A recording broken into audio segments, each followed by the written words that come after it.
Today, China's silent invasion.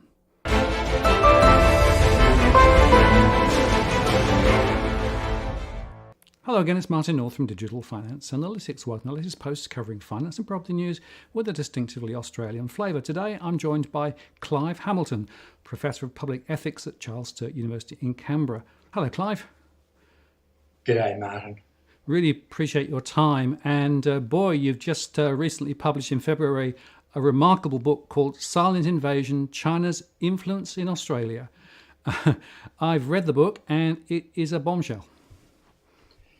Yeah, well, it seems to have shaken the foundations in certain parts of Australian society, and it also attracted a great deal of interest overseas, particularly in the United States, Canada, Taiwan, and Japan, oddly enough. I guess it's because in those nations they are very familiar with the kind of influence operations that I describe in great detail in the book. And I think many people in Australia who read it, and there have been a lot of them, it was a bestseller pretty much straight away, have been really shocked at the extent to which the Chinese Communist Party is involved in influence and interference operations in Australia. So in that regard, although a couple of people had written papers about CCP influence and influence techniques, no one had written a kind of comprehensive book describing for a nation how the Chinese Communist Party goes about influencing and interfering in the politics and the debate in another society.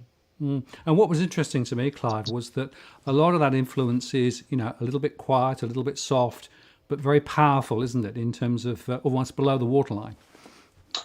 Well, that's how it operates for the most part. It's covert, it's secretive, it's subtle. At times it's coercive, although typically with a kind of deniability.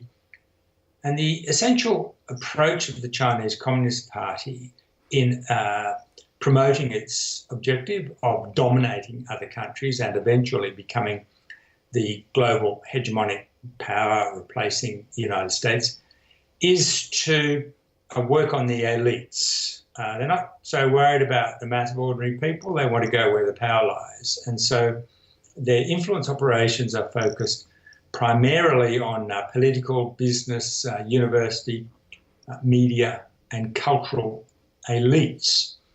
And they have a whole range of techniques that they use to win those elites over. And so what we see is basically a process over some years, many years, of grooming powerful and influential people in a way that they're not aware of, to basically start to see the world the way the Chinese Communist Party wants them to see it.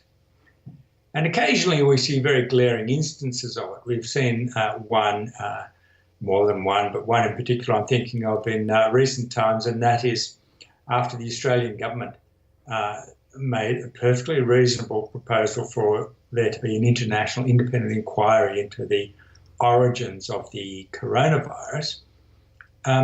Perhaps the loudest voice telling the Australian government not to do it and to backtrack, that is, apart from Chinese Communist Party agencies in Beijing, was Andrew Forrest, the mining billionaire, who essentially has become a mouthpiece for the Chinese Communist Party in Australia. He is convinced that he is acting in Australia's interests. And that's the beauty and the insidiousness of the way the Chinese Communist Party goes about its influence operations. They target powerful and influential people and persuade them that what is in China's interests is in Australia's interests. And therefore, anyone like our Federal Minister for Foreign Affairs who does something that upsets Beijing is actually acting against Australia's interests. And so with someone as unreflective as Andrew Forrest, he becomes an extremely influential player in the Chinese Communist Party's influence operation in this country. And it's interesting because it's not just money and trade, is it? It's a whole bunch of other influencing techniques that they use too. You bet. And, some people have said in response to Andrew Forrest's intervention, oh, look, he just makes all his money in China, which is true, and therefore he's just looking after his financial interests. Now, I think the CCP, without doubt, leverages that financial interest that he has in China and continuing trade. But I actually think it's far more subtle than that. I think it's not simply, Andrew Forrest thinks my money is threatened, I better tell the foreign minister to pipe down. I think that his mind has been rewired through his years of contact with CCP officials, many of whom don't appear to him to be CCP officials, but just good blokes, Chinese businessmen. And so he has been groomed in this way, where he genuinely believes that this is in Australia's interest, to tell the Australian government in Canberra to back off and don't call for an international inquiry. And so even if he sold up all of his interests and had no other dollar invested in China, his brain would still be rewired in that way.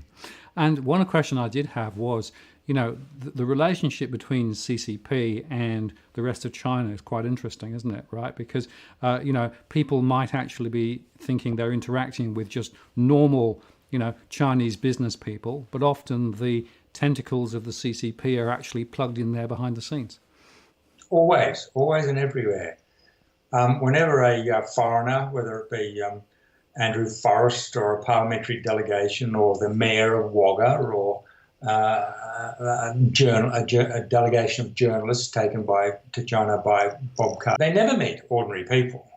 Everyone they meet, who apparently is an ordinary person or just a technician or a financial officer or a council worker in Shanghai or whatever, if they're not Chinese Communist Party members, then they certainly know what the drill is. And so they get this, the foreigners get this consistent picture of China, of the message. It's very consistent, carefully worked out messaging. And they come away just believing that is what Chinese people think. That's how the world is. That's how they see Australia. And I tell the story in the book, in Silent Invasion, of one of those groups of journalists that Bob Carr took to China. So these are some of Australia's most senior, hard-bitten journalists. They would never fall for this propaganda. They see through things and they write the truth as it is. But they came back from this trip on China and they started writing columns which were exactly what the Chinese Communist Party would want them to write. I mean, they fell for it, hook, line and sinker. And look, I'm pretty hard on them in the book, but, only by quoting what they say. But what I think it speaks to is that the techniques which the CCP has developed through the nearly 100 years of its history are very clever, they're very subtle, they're refined over time, and they work. And so unless you go into it with an understanding of how these things work, how the Communist Party works, the kind of techniques that will be applied to you, there's a very high chance that you're going to get sucked in. Not everyone does, of course, but actually I think most do. Right, and quite often because there is this still strong trade connection with China and people don't want to upset that, and all of those things are there in the background, I would suggest. And I also am very interested in this media connectivity that you're talking about, because it's not necessarily overtly obvious, but when you stop and think about it, then you think, well, actually, yeah, there is a very important connection between what's happening and what's being reported and what's being told in the media in Australia. The media, of course, is extremely important. In fact, in in my follow-up book to Silent Invasion, which I wrote with a German sinologist, Mareike Olberg. It's called Hidden Hand, and it's coming out very soon. We put a strong emphasis on what the Chinese Communist Party calls discourse control or discourse management. And for the Chinese Communist Party, arising out of kind of deep history of the party, for them, ideas matter. Ideas rule the world. Stalin once famously said, or is alleged to have said, ideas are more powerful than guns. We would not allow our enemies to have guns. Why would we allow them to have ideas? And so that's why the party it cracks down so fiercely on dissidents, that is, people with alternative ideas or people who challenge the CCP ideology in China. But also, and more relevant for our purposes, the CCP believes that it is engaged in a persistent and pervasive struggle over ideas with the West. It is a paranoid party, a paranoid regime that must be recognised, and so they see threats and attempts to undermine it everywhere. And so the media, along with universities, become extremely important for trying to influence perceptions and understandings of the Chinese Communist Party. And all of that has been doubled or trebled under Xi Jinping, who has devoted enormous extra resources to the CCP's whole range of propaganda agencies and outlets and campaigns around the world, some of which, of course, are aimed at the mainstream media in the West. And you mentioned universities. Of course, quite a few universities now have branches in China, don't they? And presumably that creates an interesting set of conflicts. It does. I think it's true to say that certainly all of the group of 8 universities in Australia and many others as well, and all the same applies to universities in the United States and Canada, but incidentally none more so proportionally than in Australia. They've become dependent on flows of cash from China. And that has made the senior executives of our universities very, very prone to influence operations because, the best kind of influence operation is one where you're trying to persuade someone to believe something which is in their financial interest to believe. And so, we've seen university executives and quite a few academics, including a large part of the China scholarly community in Australia, essentially won over to a CCP or Beijing view of the world. And so along with Andrew Forrest, some of the most noisy megaphones basically spouting CCP propaganda in Australia have been some vice-chancellors. There was quite a disturbing story that I heard almost from the horse's mouth. A couple of years ago, the foreign minister then, which I think was Julie Bishop, made on the death of Liu Xiaobo, the dissident writer who died in a hospital prison basically of medical neglect. He won a Nobel Prize, Peace Prize. When he died, there was great shock and sadness around the world, and the foreign minister issued a very anodyne statement saying how regrettable it was that this great writer had died. And Bishop had on the phone immediately a couple of mining billionaires and 2 vice-chancellors of Australian universities, telling her that she's upset Beijing, she shouldn't say that kind of thing, and she really should watch out in the future what she says. Now, look, you expect that from mining billionaires. Yeah, I mean, they're pretty crude people who know which side of the bread is buttered. But vice-chancellors are supposed to stand up for ideas, including and especially dissident ideas. I mean, this is what academic freedom is about. I mean, this is the fundamental point of Western universities, isn't it? I mean, in theory it is.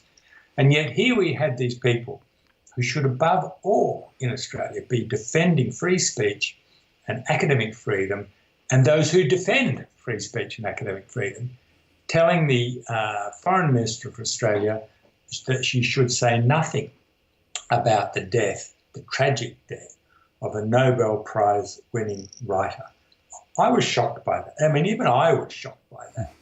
But that's the state of some of our universities today. And then finally, we should touch on the political dimension, because in the book you do actually make the point that politicians are not immune to this either. No, indeed. And we can kind of adapt a phrase, you know, the quickest way to a politician's heart is through a political donation.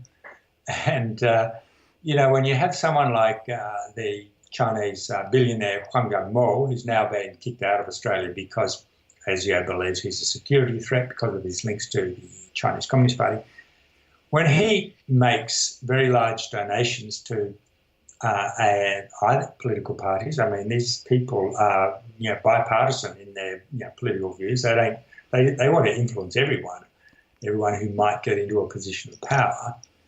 Huang Yongmo, as it happens, tended to donate more of his money to the Labor Party, particularly in New South Wales. $100,000 is a huge donation. The secretary of a Labor Party or Liberal Party was kind of killed for that amount of money, one single donation, as we've seen in the ICAC investigations in Sydney last year, the results of which have yet to emerge. We're watching that with bated breath.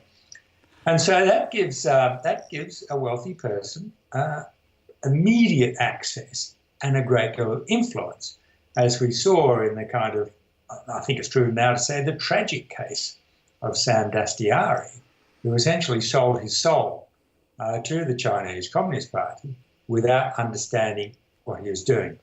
He now understands, and he's probably the most regretful ex-politician in Australia, which is fantastic. But it was actually that, watching this extraordinary level of donations to our two main political parties, and some went to the Nationals as well, but the Labor and Liberal in particular, that actually really stopped me in my tracks when newspaper stories started to appear in 2016, coming from some very dodgy characters. And I thought, what is going on? And it was that intriguing thought that really, above all else, provoked me into writing Silent Invasion. Well, it's certainly pretty amazing, because almost wherever you look, you can see this sort of silent influence. But one last question on that specifically. There's this Belt and Road Initiative, which of course is, you know, money and infrastructure being laid out across many countries, including in some areas of Australia, I think. How does the silent and subversive thing we've been talking about connect to the Belt and Road? Very, very deeply. And in fact, Marika Oldberg and I go into this in considerable depth in the new book, Hidden Hand, coming out soon.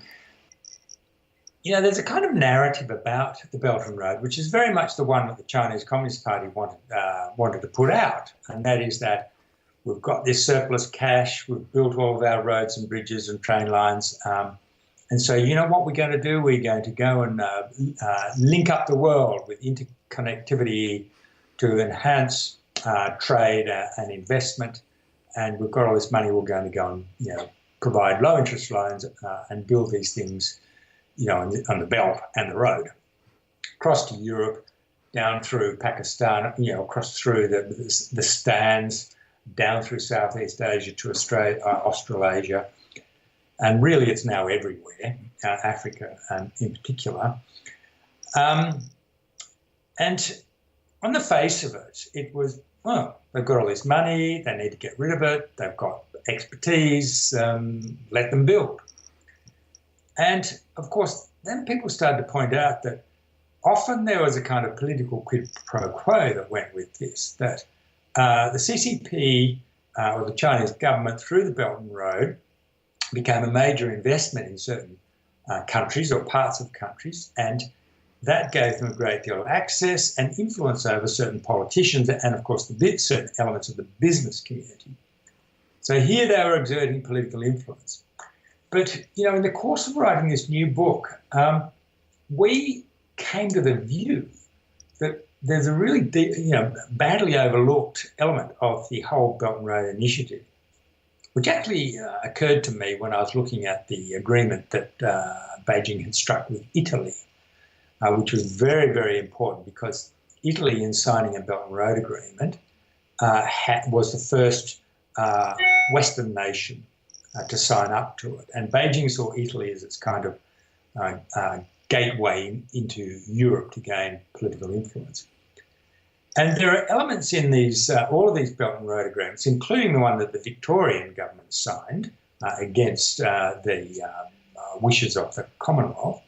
That's another discussion to have, which talks about a whole range of things that people just pass over. Oh, that's just guff. It's not really very important. But it covers things like media cooperation, cultural exchanges, sister city relationships, and a couple of other things like that. And so now we see things like the Belt and Road Health Alliance, the Belt and Road Think Tank Alliance, the Belt and Road University Alliance. And what we're seeing actually is a crucial element of Belt and Road is establishing a whole bunch of new linkages with countries and with the intellectual and cultural elites of countries as a way of exerting influence through ideas, through attitudes to beliefs. And so they look like all very nice, friendly cultural exchange, people to people, building links and alliances, all in the interests of global harmony, which is the kind of language that Xi Jinping uses.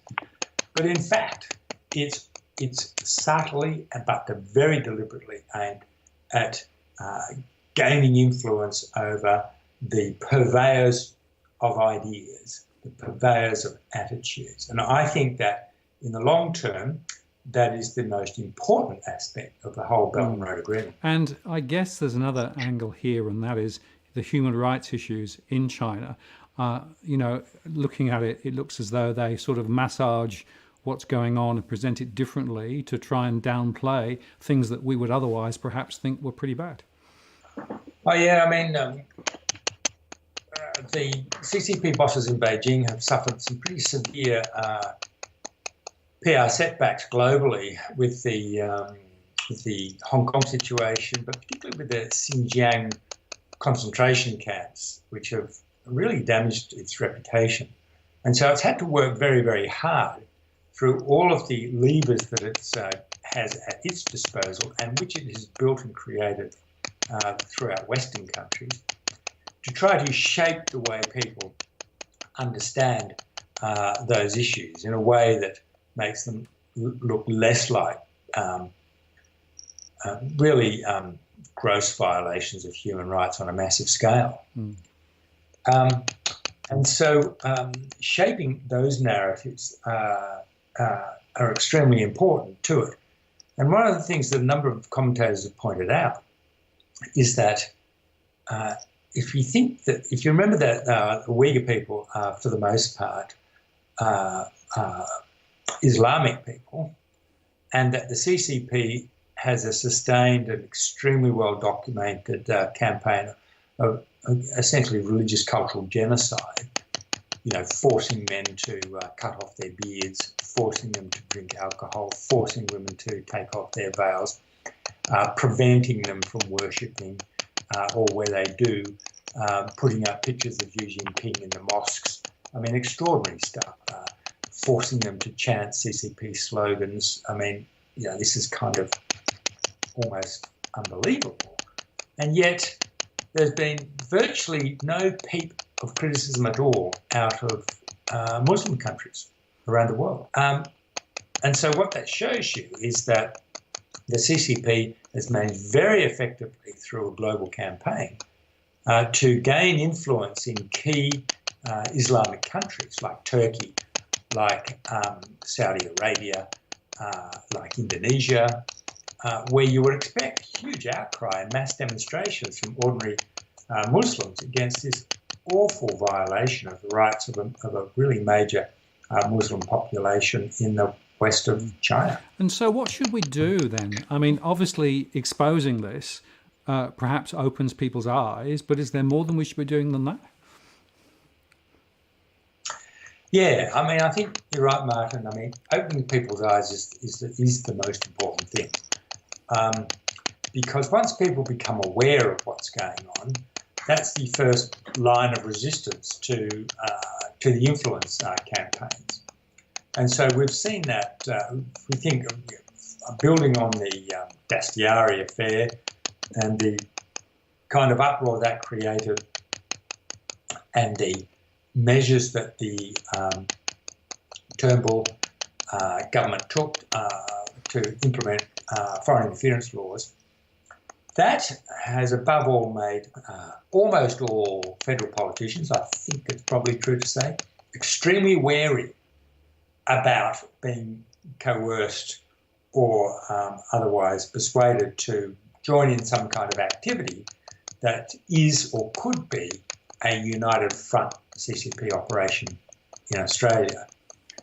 What I found frustrating, I have to say, is that this level of awareness and resistance, because no one ever, just remember what happened during the whole Dastyari affair and follow-up. You had, in federal parliament, you had people holding up photos in question time of Malcolm Turnbull, being great mates with Wang Jungmo, and then you had the government side holding up photos of Bill Shorten being great mates at Wang Jungmo or being present at his daughter's wedding. No one ever wants that to happen to them again. So people are very careful. But that's not true in the States. The States somehow have not got the message, or I think probably, oddly enough, in New South Wales there's more awareness of it. But certainly in Victoria, the Andrews government seems oblivious to the influence over it of United Front figures. Certainly in Perth, there's an enormous amount of CCP influence over the government there. So I think it's a long, slow process. And the various measures, concrete measures, apart from awareness, are the foreign interference legislation that I mentioned, which is only now in the last months being enforced. We're talking about the Foreign Influence Transparency Scheme, where people operating on behalf of the foreign government need to register. We're talking about the foreign interference laws, which makes it a criminal offence to covertly act on behalf of a foreign power in a way that influences government policy or the exercise of democratic rights in Australia. The government last year announced that it was allocating an extra, I think, $90 million to law enforcement agencies, particularly AFP, to basically arrest people and prosecute them for engaging in foreign interference. I think that's a very, very powerful weapon. We haven't seen any prosecutions yet, but I think it's definitely had a chilling effect on some of the activities of the CCP in Australia, but by no means enough. And I think when we see the first prosecutions, that will be a very important milestone in Australia's path to resisting these kinds of coercive and subversive foreign interference. Well, Clive, finally, I know that there was a bit of a journey that you took to trying to get the book published even. And I think 3 publishers decided not to dance with you. It was extraordinary, Martin, because my publisher, Allen and Unwin, that had published some 8 of my previous books, very close, good friends with people there who loved the idea of this book about CCP influence in Australia, very, very supportive, instantly said, yeah, we'll publish, of course. And then very supportive all through the process of researching, writing, editing, getting it legaled, copy editing and so on. And then just as the manuscript was about to be sent to be typeset, I got an email saying we're not going to publish this because we're afraid of retaliation from Beijing. And I was deeply shocked because, I immediately saw that this was a most unwelcome but decisive vindication of the entire argument of the book. But it also meant I didn't have a publisher. And so I had to go hunting for one. It was really quite difficult. I expected, naively, I have to say, that other major publishers would come knocking on my door thinking, because when it became public that Allen and Unwin had dropped my book, it was a big international news story. I mean, everywhere, BBC, New York Times, you name it, Deutsche Welle, Japan Times, they could see the significance of it instantly. It was the first time anything like that had happened. And so I thought, well, publishers will come knocking on my door and saying, this is obviously going to be a bestseller. We'd love to publish it. No. They thought, ooh, well, if they're afraid of Beijing's retaliation, we are too. And so a couple of other publishers said, no, we're brave. We're going to do it, including Melbourne University Press, which was super, until someone there in the university said, we have a lot of money coming in from Chinese students. Do we really want to publish this book? And so it was only, they pulled out, they got cold feet. And it was only when Sandy Grant at Hardy Grant Books said, no, we believe in free speech.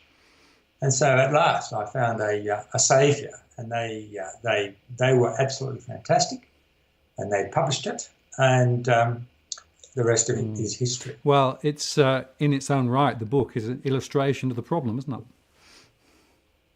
Yes. Yeah, indeed. And but it's had the book has done extremely well. It's been read by probably hundreds of thousands of Australians, and it's really played a role among a lot of other factors, and especially some fantastic journalism in Australia in helping educate the Australian public about the kind of threat, what to look for basically, and how to interpret certain events.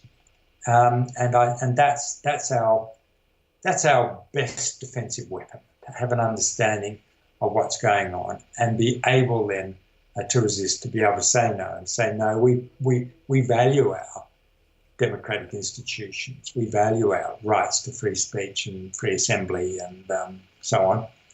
And we're not going to have them eroded and undermined by an authoritarian foreign power. Well, Clive, I thank you very much for your time today. That's been a very, very important conversation, I think, and we'll do our little bit to help spread the word so that people are more aware of the silent invasion.